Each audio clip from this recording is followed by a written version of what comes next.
Hi guys, PJ here. Today I'm just doing a very quick video on how to remove the radio from a Renault Megan 2005 model, that sort of shape.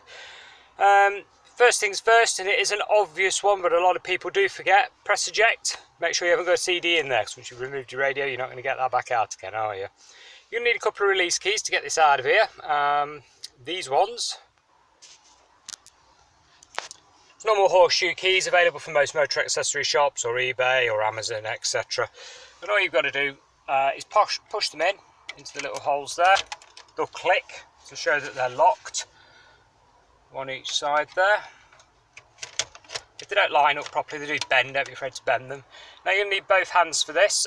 Basically you're going to pull them apart from each other, yeah, so spread the keys and at the same time pull forwards, like so.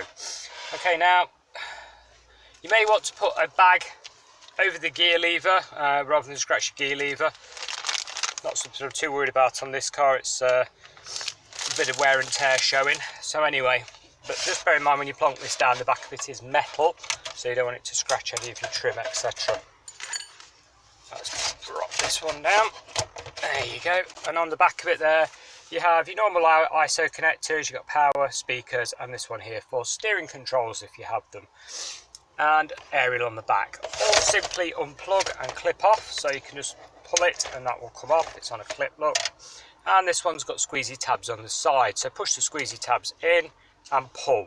You only need two hands to do this on these, they are a bit fiddly and tricky. But they do pull out, look.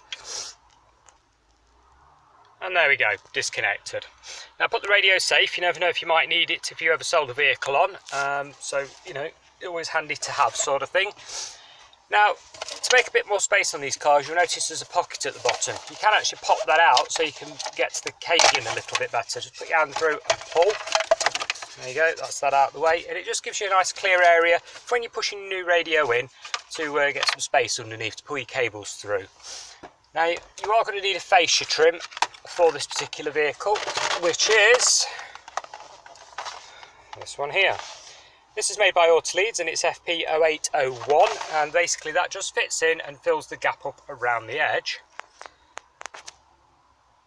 And there we go, that's your plastic trim. It just literally goes through the cable in there, sits in place. To hold it in place you'll have a metal cage come with your radio, one of these, so you just slide that off your radio like so, put that to one side, and then pop all your cabling through there and that into the space provided. Like so. Once you've done that and you've got it in place, you're going to need a small flat blade screwdriver. Just pop it in the edge there where the little tabs are and twist to push the tab backwards.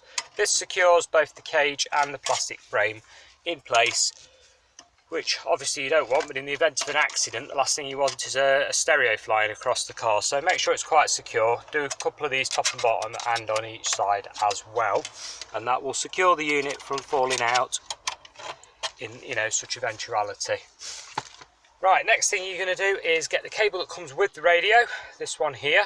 You'll notice it's got the female version of the blocks on it that your car has, so go ahead and plug those in. Like so.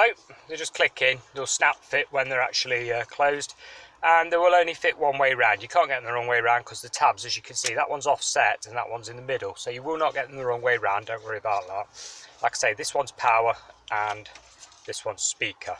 The other thing you want to do is click your little adapter in, your little aerial adapter there. All it does is shove in, it just literally clicks in, and that's from this item here, yeah.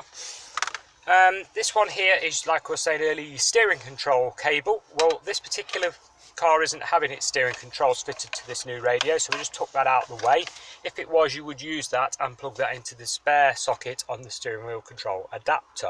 Like I say, this one isn't having that. Now you'll notice it's down the bottom here, like I was saying, because you've got bags of room to get everything out of the way. You can tuck everything out of the way and then put your pocket back in later on. It really is a simple car to fit a radio to. At this point, you want to be getting your radio. We've got a Sony one going in this. This is a radio and basically a streaming device, a USB player, etc. And there's your sockets on the back of it. Nice and straightforward. Go ahead and plug your aerial and your power cable in. There we go, so we're all plugged in. So if your Sony radio shoved in the hole, don't click it closed, leave it a little bit ajar there. Pop your ignition on and make sure the unit will store a radio station. On this particular car it should store a radio station without changing any wiring around or anything, so it should be all plain sailing. So pop the ignition on and basically tune yourself, like I say, any radio station in.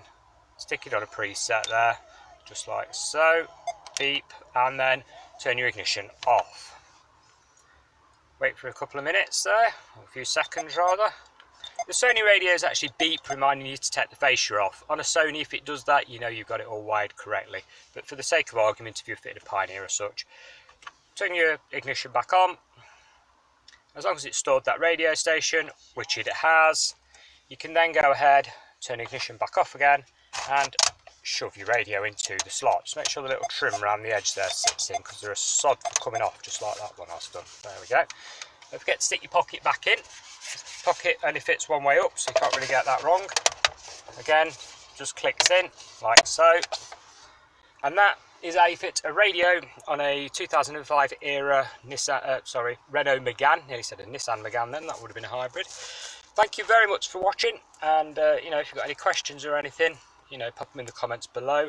As always, if you're struggling with this, consult an expert, you know, take it to a shop to be paid. I'm not held responsible for any injury or damage, should you, you know, unfortunately have any of that happen due to watching this video. Thanks again, goodbye for now.